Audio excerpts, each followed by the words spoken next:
A mother of 5, a bitter divorce, and a trail of disturbing evidence. This is the chilling story of Jennifer Dulos, a woman who vanished in broad daylight in one of the most mysterious cases of recent times. Stay with me as we dive into the unsettling disappearance of Jennifer Dulos.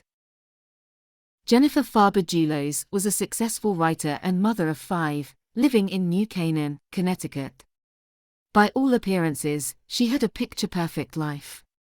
But behind closed doors, Jennifer was living through a messy and toxic divorce from her husband, Fotis Dulos, a man whose charm masked a darker side.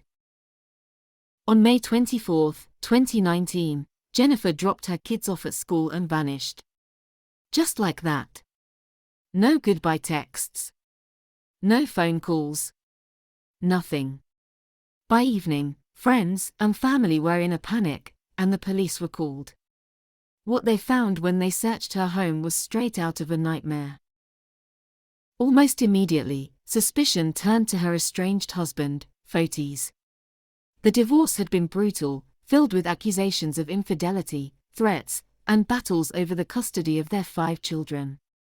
Jennifer had told friends she feared Fotis, and now, with her missing and a crime scene left behind, it seemed like her worst fears may have come true.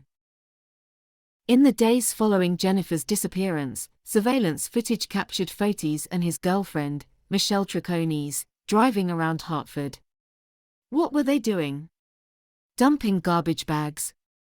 But these weren't just any garbage bags. Inside, police discovered items soaked in Jennifer's blood. As the investigation continued, things became even more twisted. Fotis was arrested and charged with tampering with evidence and hindering prosecution. But here's the eerie part: through it all, he maintained his innocence. He claimed Jennifer staged her own disappearance to frame him. That's right, he said she was still alive somewhere, watching as her family, friends, and the world searched for her. But the evidence against him was mounting. The blood in her garage. The garbage bags. And perhaps most disturbingly, a makeshift grave found on a property owned by Fotis. Authorities believed this was where he planned to bury her body, but it was never used. But the evidence against him was mounting. The blood in her garage. The garbage bags. And perhaps most disturbingly, a makeshift grave found on a property owned by Fotis. Authorities believed this was where he planned to bury her body, but it was never used. And still, there was no body. No closure for Jennifer's family. The chilling reality began to sink in: Jennifer Dulos had likely been murdered, her body hidden so well that it might never be found. Then, in January 2020, something shocking happened. Fotis Dulos, facing the weight of murder charges, attempted suicide. He was found in his home, unconscious after poisoning himself with carbon monoxide.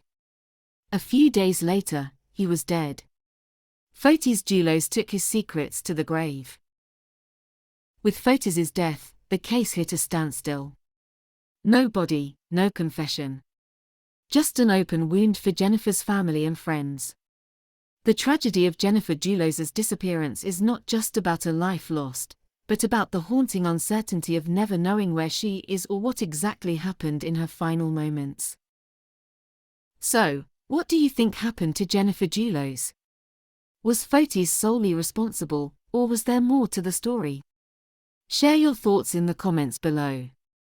And if you want to dive deeper into unsolved mysteries and true crime cases like this, hit that subscribe button and turn on notifications. You won't want to miss what we uncover next.